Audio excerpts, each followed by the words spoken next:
தனியார் பல்கலைக்கழகங்கள் சட்ட முன்வடிவு தற்போது வாபஸ் பெறப்பட்டிருக்கிறது.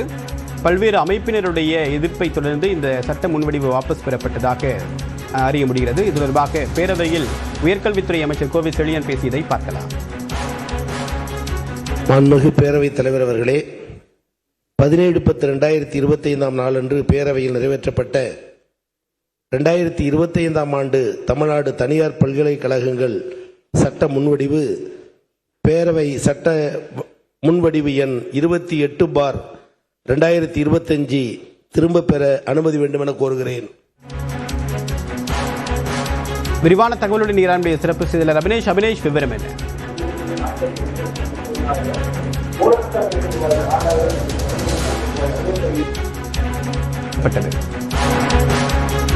அபினேஷ், ஏன் இந்த சட்ட முன்வடிவு வாபஸ் பெறப்பட்டது? பின்னணி என்ன?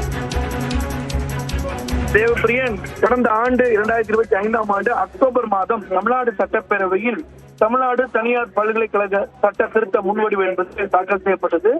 பல்வேறு அமைப்பினர் கடும் எதிர்ப்புகள் தெரிவித்த நிலையில இன்று தமிழ்நாடு சட்டப்பேரவையில் அந்த தமிழ்நாடு தனியார் பல்கலைக்கழக சட்ட திருத்த சட்ட முன்வடிவு திரும்ப பெறப்பட்டிருக்கிறது.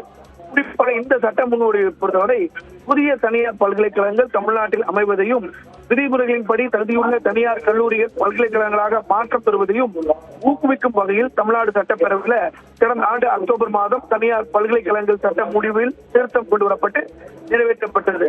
அதில் மாநகராட்சிகளில் 25 ஏக்கர் நிலம் இருந்தாலும், நகராட்சி அல்லது பேரூராட்சிகளில் 35 ஏக்கர் நிலம் இருந்தாலும் தனியார் பல்கலைக்கழகங்களை நிறுவுவதற்கான வழிவகைகள் செய்யப்பட்டிருந்தன.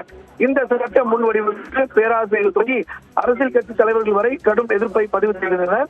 அதன்படி இந்த தனியார் பல்கலைக்கழகங்கள் திருத்த சட்ட முன்வடிவு மறு ஆய்வு செய்யப்படும் என உயர்கல்வித்துறை அமைச்சர் கோவை செழியன் அறிவித்திருந்தார். அதன்படி இன்றைக்கு தமிழ்நாடு சட்டப்பேரவையில் இந்த தனியார் பல்கலைக்கழக திருத்த சட்ட முன்வடிவு திரும்ப பெறப்பட்டிருக்கிறது.